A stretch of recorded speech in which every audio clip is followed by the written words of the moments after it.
Tomorrow, the Labor Department will release the latest monthly update on the Democrats' inflation. But of course, the American people hardly need government statisticians to explain to them that Washington Democrats' reckless spending has sent prices skyrocketing.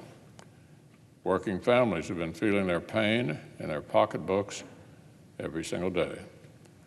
Nearly 2/3 of middle-income Americans say inflation is negatively affecting their finances.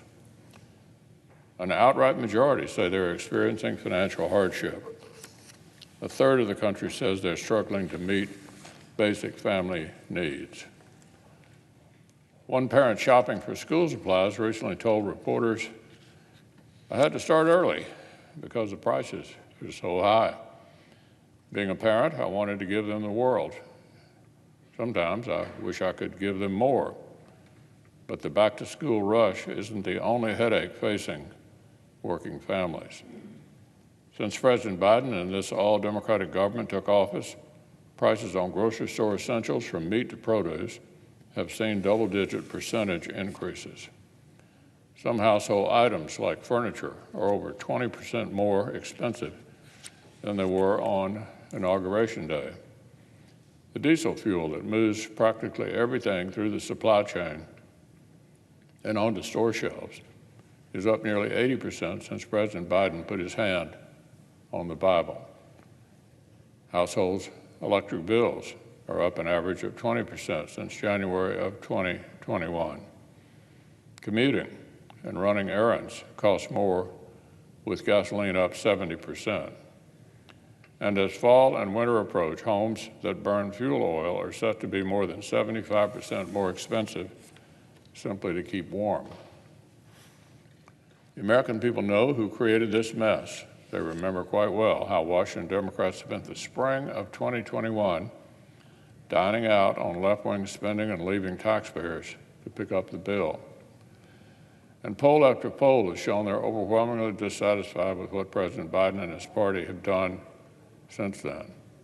One survey found 5 consecutive times that more than 70% of Americans say our country is headed in the wrong direction. But that hasn't stopped Washington Democrats from calling the same disastrous play over and over and over again. For months.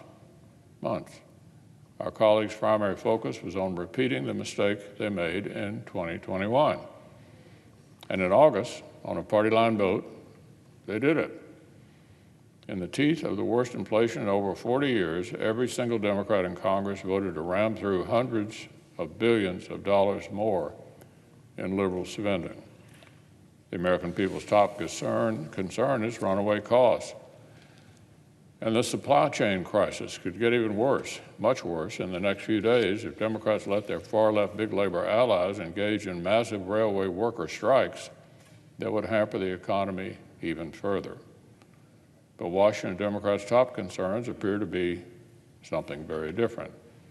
They prioritize waging war on affordable American energy in a bill that will have no meaningful impact on global temperatures.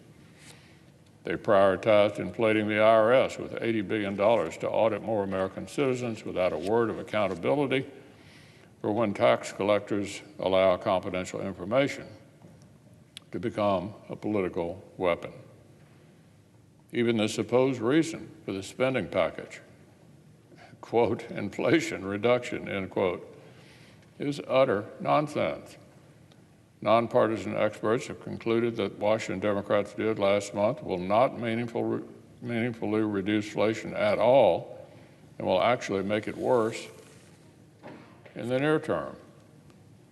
This is what Democrats decided to put first for the better part of a year, and it's what they're now trying to peddle to the American people as a victory. But the American people don't want tens of billions of dollars in wish fulfillment for climate activists. They want affordable gas and electricity. The American people don't want a bloated IRS. They want stronger support for law enforcement at the southern border and in their communities. Washington Democrats have consistently misunderstood what the American people have asked them to do. They've repeatedly ignored the basic challenge they created for working families. When the American people's priorities and Washington Democrats' priorities have diverged, this government has put the people last at every turn.